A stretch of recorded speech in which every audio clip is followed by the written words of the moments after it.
مسیح میں آپ سب کو اسلام، خداوند آپ کو اور آپ کے خاندان کو برکت، صحت اور تندرستی عطا کرے، مسیح یسوع ناصری کے نام سے آمین۔ ہمارے لیے آج کی تلاوت تکوین کی کتاب، اس کا 12 باب، پہلی آیت سے 9ویں آیت تک۔ ابراہیم خداوند کے کہنے کے مطابق روانہ ہوا۔ خدا باپ، بیٹے اور روح القدس کے نام سے آمین۔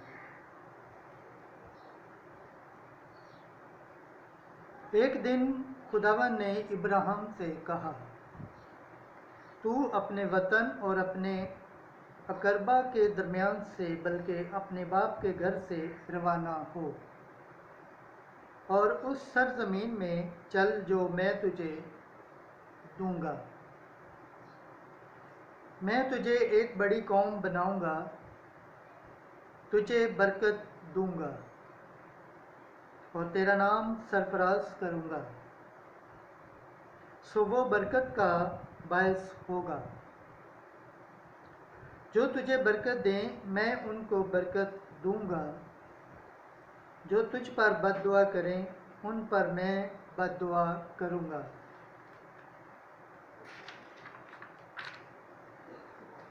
جہان کے کل قبیلے تجھ میں برکت پائیں گے۔ سو ابراہیم خداوند کے کہنے کے مطابق روانہ ہوا اور لوط اس کے ساتھ چلا۔ اور ابراہیم جب حران سے روانہ ہوا 75 برس کا تھا، اور ابراہیم اپنی بیوی سیرائی اور اپنے بھتیجے لوط اور جو ان کی ملکیت تھی اور ان آدمیوں کو جو حران میں انہیں مل گئے تھے لے کر کنعان کی سرزمین میں جانے کے لیے نکلا، اور وہ کنعان کی سرزمین میں آئے۔ ابراہیم اس ملک میں مقام شکم میں مورا کے بلوت تک گزرا۔ اس وقت ملک میں کنعانی تھے۔ تب خداوند ابراہیم پر ظاہر ہوا اور کہا کہ یہ زمین میں تیری نسل کو دوں گا، اور اس نے وہاں خداوند کے لیے جو اس پر ظاہر ہوا تھا ایک قربان گاہ بنائی، اور وہاں سے روانہ ہو کر اس نے بیت الائل کے مشرق میں ایک پہاڑ پر اپنا خیمہ گاڑا کھڑا کیا۔ بیت الائل اس کے مغرب اور ایائی اس کے مشرق کو تھا، اور وہاں بھی اس نے خداوند کے لیے ایک قربان گاہ بنائی اور خداوند کا نام لیا۔ پھر ابراہیم رفتہ رفتہ عجوبہ کی طرف گیا۔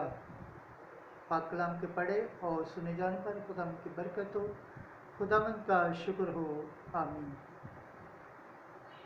آج کا زبور پڑھا جائے گا، زبور 32، اس کی 12ویں آیت سے 13ویں، 18ویں سے 20ویں اور 22ویں آیت تک۔ جماعتی جواب: مبارک ہے وہ امت جس کو خداوند نے چن لیا ہے۔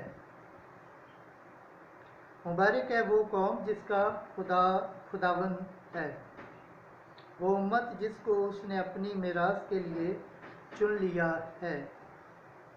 خداوند آسمان پر سے دیکھتا ہے، سب بنین و انسان پر اس کی نگاہ ہے۔ جماعتی جواب: مبارک ہے وہ امت جس کو خداوند نے چن لیا ہے۔ خداوند کی نگاہ ان پر ہے جو اس سے ڈرتے ہیں، ان پر جن کی امید اس کی شفقت پر ہے، تاکہ ان کی جانوں کو موت سے چھڑائے اور وقت میں ان کو صحیح و سلامت رکھے۔ جماعتی جواب: مبارک ہے وہ امت جس کو خداوند نے چن لیا ہے۔ ہماری جان خداوند کی منتظر ہے، وہی ہماری کمک اور ہماری سپر ہے۔ اے خداوند، جیسی تجھ سے ہماری امید ہے تیسی ہی تیری رحمت ہم پر ہو۔